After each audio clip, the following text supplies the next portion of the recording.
గురుభ్యో నమ. హరి ఓం. కార్తీక పురాణం నందలి 29వ అధ్యాయము. ఈ అధ్యాయము నందలి అంబరీషుడు దూర్వాసు మహామునిని పూజించుట, ద్వాదశి పారాయణము, ఇదంతా కూడా చక్కగా వివరించబడి ఉన్నది. అంతటా అత్రి మహాముని అగస్త్యుల వారితో ఈ విధముగా సుదర్శన చక్రము అంబరీషునికి అభయమిచ్చి, ఉభయులను రక్షించి, భక్తకోటికి దర్శనమిచ్చి, అంతర్ధానమైనటువంటి వైనమును చెప్పి తిరిగి ఇట్లు చెప్పసాగాను. అంబరీషుడు దూర్వాసుని పాదములపై పడి దండ ప్రణామములు గావించి పాదములను కడిగి, ఆ కడిగినటువంటి నీళ్లను తన శిరస్సుపై జల్లుకొని, ఓ మునిశ్రేష్ఠ,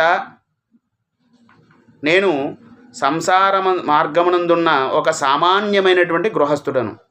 నా శక్తి కొలది నేను శ్రీమన్నారాయణుని సేవించుచున్నాను. ద్వాదశీ వ్రతము చేసుకొనుచు ప్రజలకు ఎట్టి కీడు రాకుండా ధర్మ ప్రవర్తనతో నా రాజ్యమును పరిపాలన చేయుచున్నాను. నా వలన మీకు సంభవించినటువంటి కష్టమునకు నన్ను మన్నింపుము. మీ ఎడల నాకు అమితమైనటువంటి అనురాగము ఉండుటచే తమకు ఆతిథ్యమివ్వవలనని నేను మిమ్మల్ని ఆహ్వానించితిని. కావున నా ఆతిథ్యమును స్వీకరించి నన్నును నా వంశమును పావనము చేసి కృతార్థుణ్ణి చేయుము. మీరు ఎంతో దయాద్ర హృదయులు. ప్రథమ కోపముతో నన్ను శపించి ఉన్నను మరల నా గృహమునకు ఇచ్చేసితిరి. నేను ధన్యుడనైతిని. మీ రాక వలన శ్రీ మహావిష్ణువు యొక్క సుదర్శనము చూచు భాగ్యము నాకు కలిగినది. అందువలన నేను మీ ఉపకారమును మరువలేకున్నాను. మహానుభావ, నా మనస్సంతోషముచే మిమ్ము ఎట్లు స్తుతింపవలెనునో అని నా నోట పలుకులు రాకున్నవి. నా కండ్ల వెంట వచ్చు ఆనంద భాష్పములతో తమ యొక్క పాదములను కడుగుచున్నాను. తమకు ఎంత సేవ చేసినను ఇంకను రుణపడి ఉన్నాను.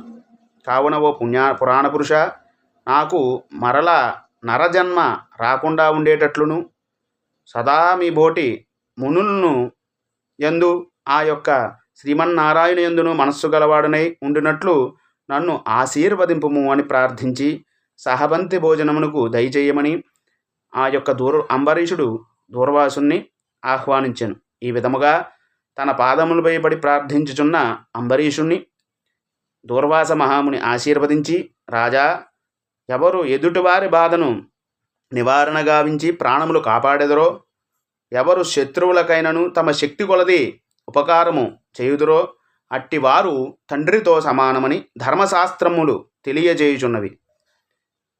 కావున నీవు నాకు ఇష్టుడవు, తండ్రితో సమానమైనటువంటి వాడవు.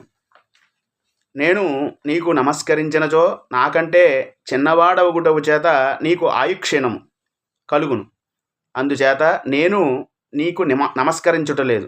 నీవు కోరిన ఈ స్వల్ప కోరికను తప్పక నెరవేర్చెదను.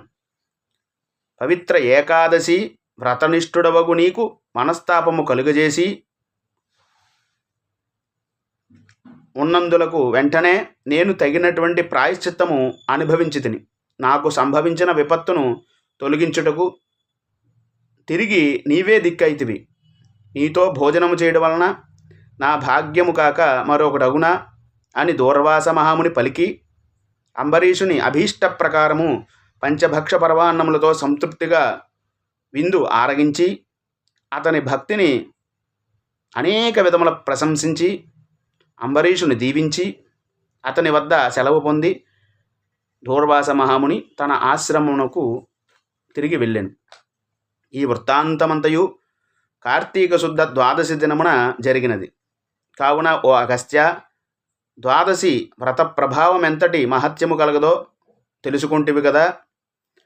ఆ ద్వాదశి రోజున విష్ణుమూర్తి క్షీరసాగరమునందున్న శేషశయ్యపై నుండి లేచి ప్రసన్న మనస్కుడై ఉండును. కనుకనే ఆ రోజు అంతటికి శ్రేష్టమయు మహిమయు కలిగినది. ఆ ద్వాదశి రోజున చేసిన పుణ్యము ఇతర దినములలో పంచదానములు చేసినంత ఫలమును పొందుతురు.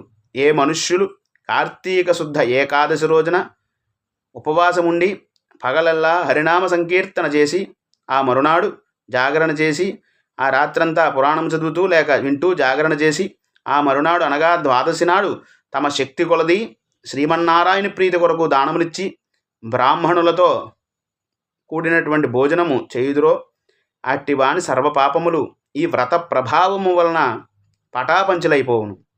ద్వాదశి దినమున శ్రీమన్నారాయణకు ప్రీతికరమైనటువంటి దినము కనుక ఆనాడు ద్వాదశి గడియలు తక్కువగా ఉన్నను ఆ గడియలు దాటకుండా ఉండనే భుజించవలెను.